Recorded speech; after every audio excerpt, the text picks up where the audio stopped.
you very much, and good afternoon, everyone. I'm Assistant Professor Supachai Wamunyong from King Mongkut University of Technology, Thonburi, Thailand, and I'm Director of Institute of Field Robotics. So we have a lot. We explore a lot of things in robotics, and we not just only technical technology development, but we're doing human development as well. And today, I have another positions. I'm the founder of Hospital Automation Research Center. So hopefully today I will share a lot of things that we can do, not only in Thailand, but I think some of them are global problem, and some of them are local problem. So I would like to share with you guys today.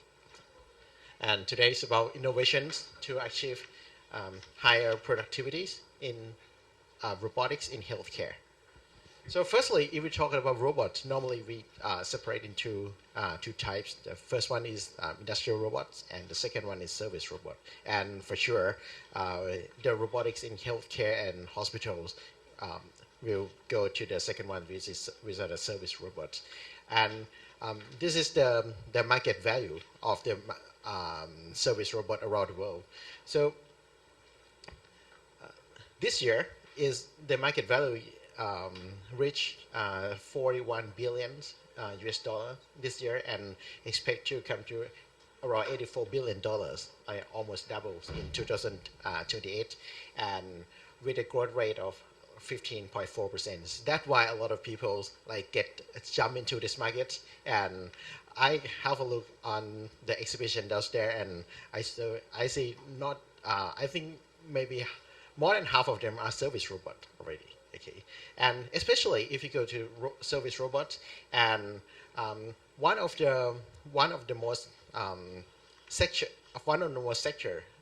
segments that give a lot of value is medical robots, and that's why it's come to right now, like healthcare, and a lot of things happen in this area. And I think we face one of the global problem is about the aging society that's coming. So the robot and automations and AI will be able to help in this area as well. Thank you.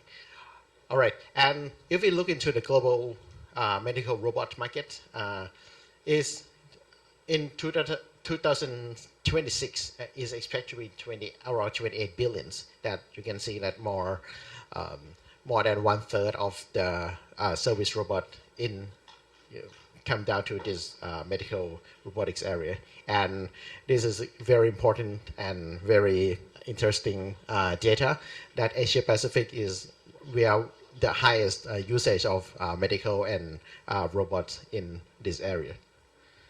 Okay, and if we come down to the demand of medical robotics by applications, and these are 5 categories that we summarize. So the first one is surgical robots, and second one is non-invasive radiosurgery, hospital and pharmacy robots, rehabilitations, and other robots. And today I'm going to talk a lot about the third one, which is hospitals, logistics, and pharmacy robots. And I guess that most of the country in ASEAN or Southeast Asia, we face a lot of problem like that, and I'm not sure in Korea, but a lot of countries, especially for public hospitals, they are always crowded, and where a lot of patients waiting in the queues, and a lot of patients or a lot of service need to be happen, but is not cannot be done in time. So that's really a lot of problems, and robotics and automations supposed to help in that area as well. Okay, so if you look at types of robots and automation in hospitals, firstly, I think there's a lot of robots, a lot of technology available and feasible as well. But can you do you have, I have some questions okay, why most of the robot is not in the hospital yet? Okay, or is there a real needs of the hospital to use robots? That's another question that if you can answer this question, you can deploy robots in hospital. Is quite different situations from the factory, or manufacturing industry, that the robot give a lot of give the benefit of an increased performance, increased productivity straight away. But in hospital, there's another story. We need to justify that the robots, especially for logistic and something for supporting other activities, not just for treatments, is really relevant or not. So it's come down to three questions. The three benefits that robot in healthcare need to give to the user. The first one is we use the robot for making the quality of patients' care higher. And the second one is about operational efficiency. And the last one is safer environments. So all of these things, if we can answer of these three things, and if there are any robots that can answer or resolve this problem, of course, those robots gonna be in hospitals straight away. Otherwise, still need to justify on another thing as well.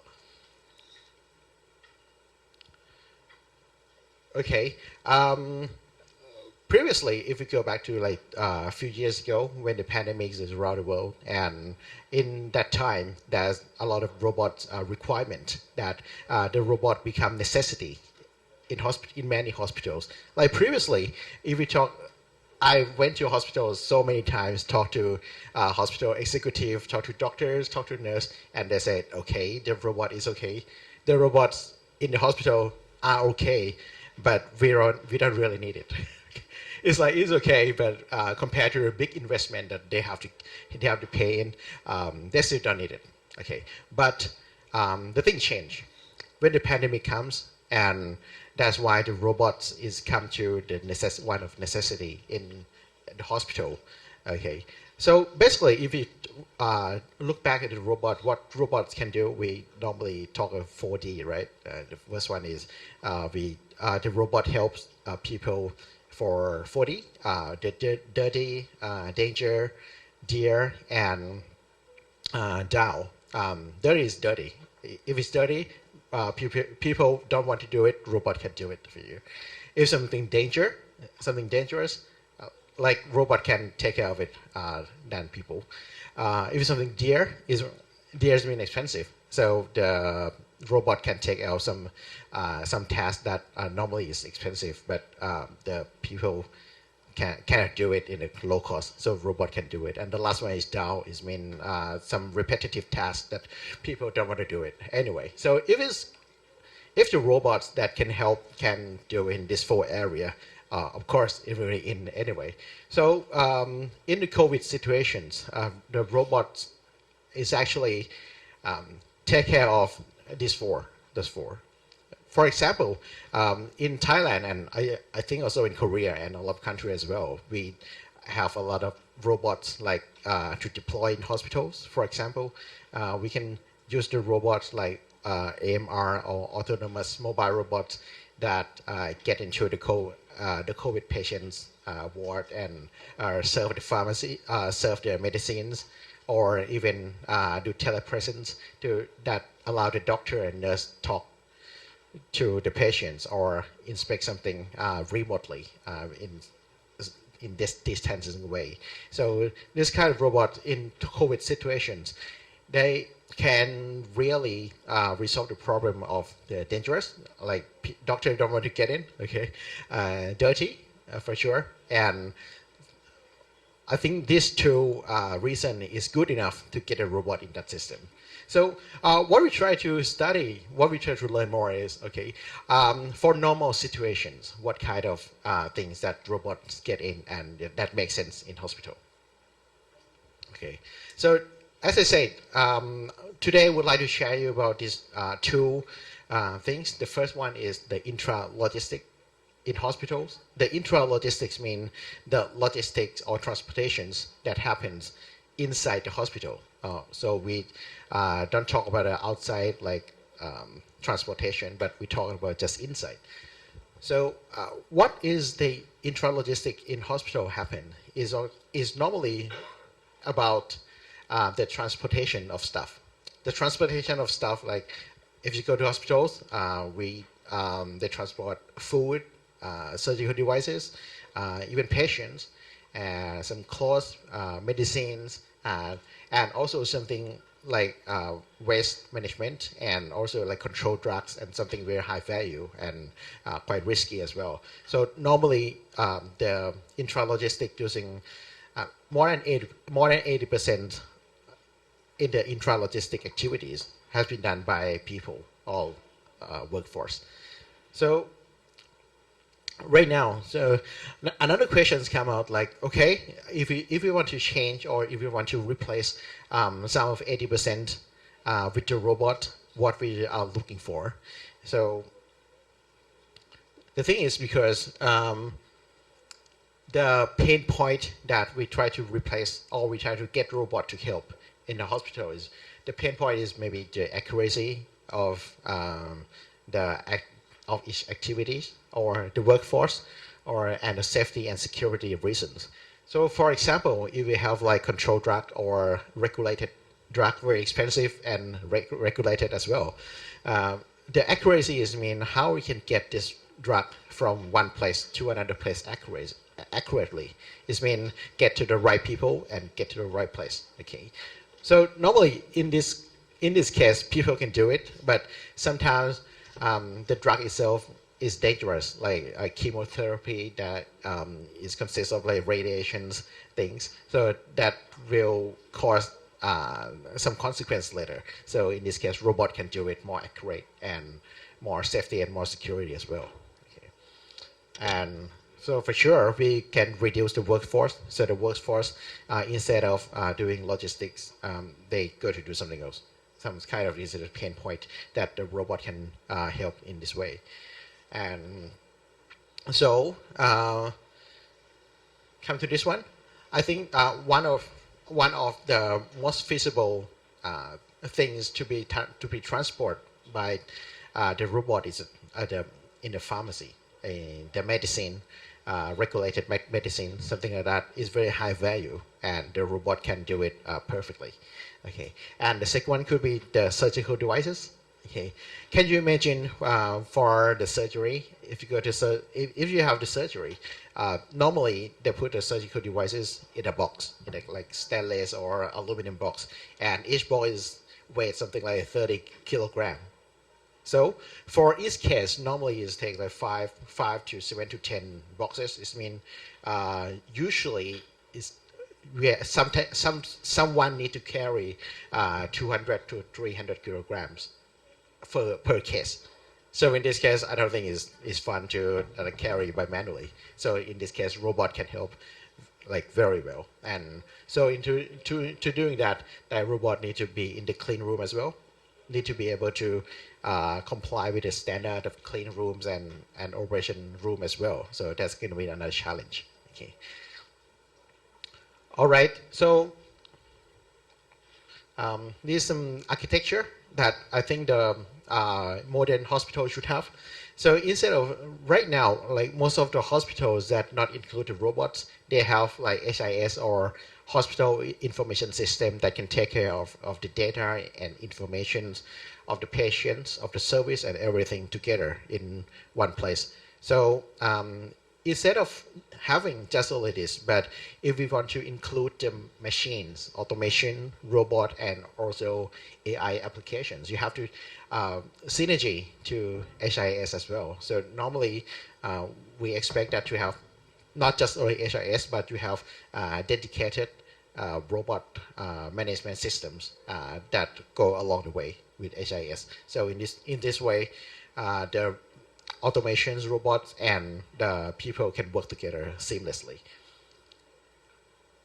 Okay, and these are AMRs that normally we use, and so the question is, these are AMRs that you can see, probably see in the restaurant, you can see in the factory. So there's some difference that you want to get into hospitals. That's all about the standard. Okay, so because in the hospitals there's a lot of sensitive equipment or some sensitive data that you cannot share. You have to make sure that your robot has a standard and has a quality not to disturb or not to get the signal messed up later. So that's probably one of the things that the challenge that the robots work in the hospitals.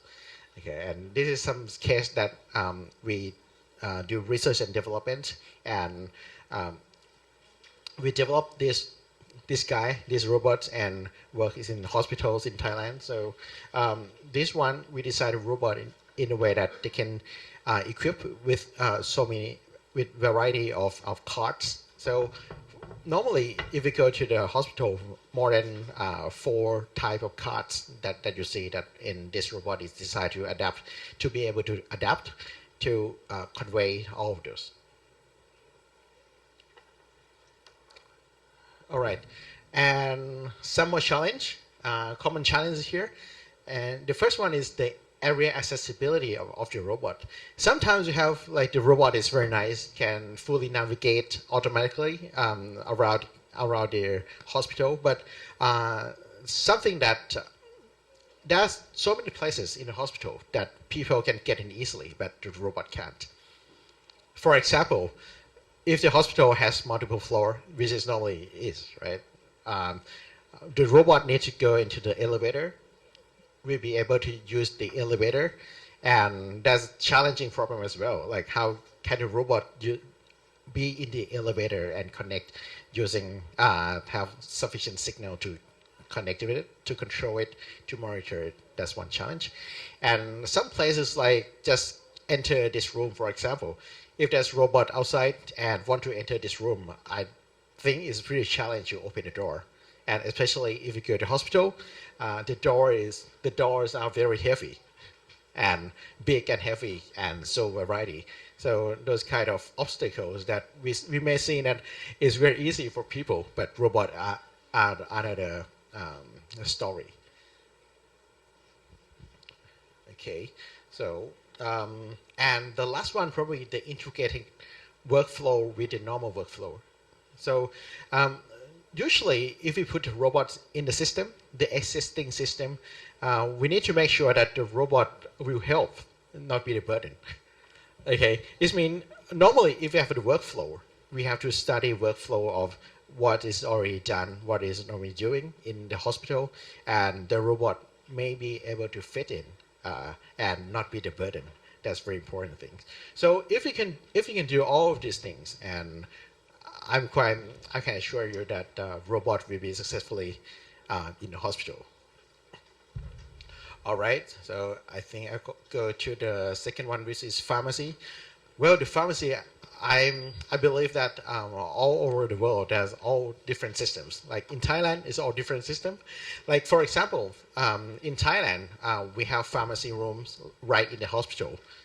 Okay, which is very uncommon with a lot of countries, right? Most of countries like hospital is hospital, and when a doctor assign you to some medicine, you get prescription, you get prescribed, and you take this prescription to somewhere else, to the pharmacies outside, and you get a medicine. But in Thailand, the pharmacy room is in the hospital.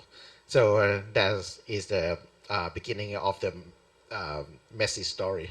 So when it's a hospital, and normally in Thailand, in most of public hospital, you can't believe that one patient, after have checked up with a doctor and need to wait for medicine, sometimes it takes like 1 or 2 hours. Seriously, you take 1 or 2 hours sitting there waiting for your medicines, and that's happened. So that's why there's a lot of pain point of this one as well. Like the accuracies of how we make sure that the pharmacist will arrange the medicine according to the prescription without error.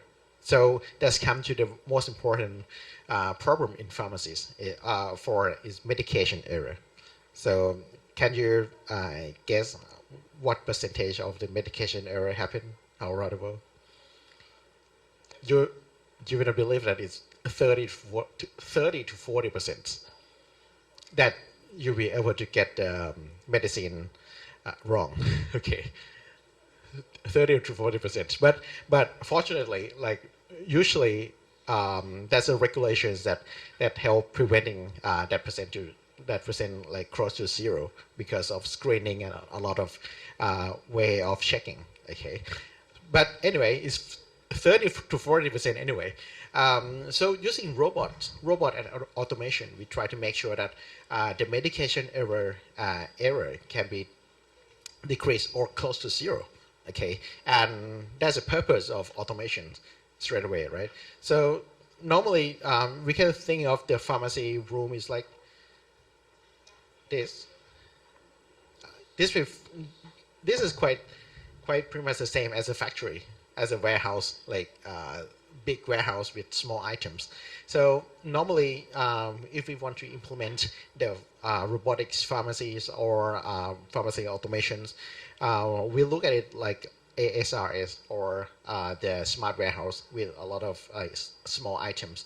And the challenge is how we can make it accuracy, how we can make it fast, how can we make it error-free. So that is a challenge. And some challenge that we found out, okay, this warehouse, and normally one hospital, they contain maybe 2,000 or 3,000 type of medicines, or it's 2,000 or 3,000 SKU that in the various packages. For example, in a box, in a blister, in a pill, in tube, in a bottle, things like that. So that's what we try to. That's what we have to make sure that our automation or our robots can take care of all of those different packaging. So that's really one of the main challenges of pharmacy automation. Okay.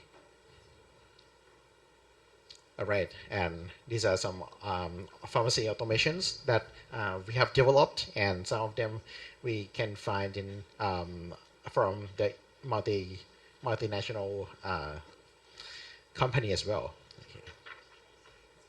All right, so before getting to the end, I'll put some collaboration models. What we try to do is to develop all those things.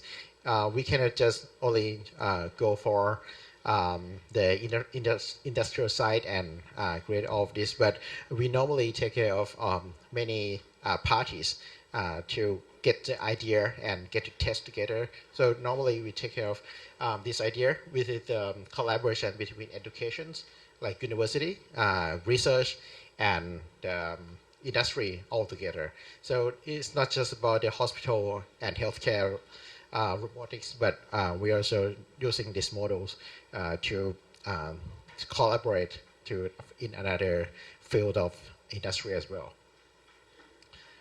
Okay, finally, for the concluding remark, the three things I want you to get into the three issues. The first one is high quality patient care. The second one is operational efficiencies, and the last one is safer environment. If we can if we can make the robots, automations, and AI to answer all of these questions, I'll make sure that the robot will be successful.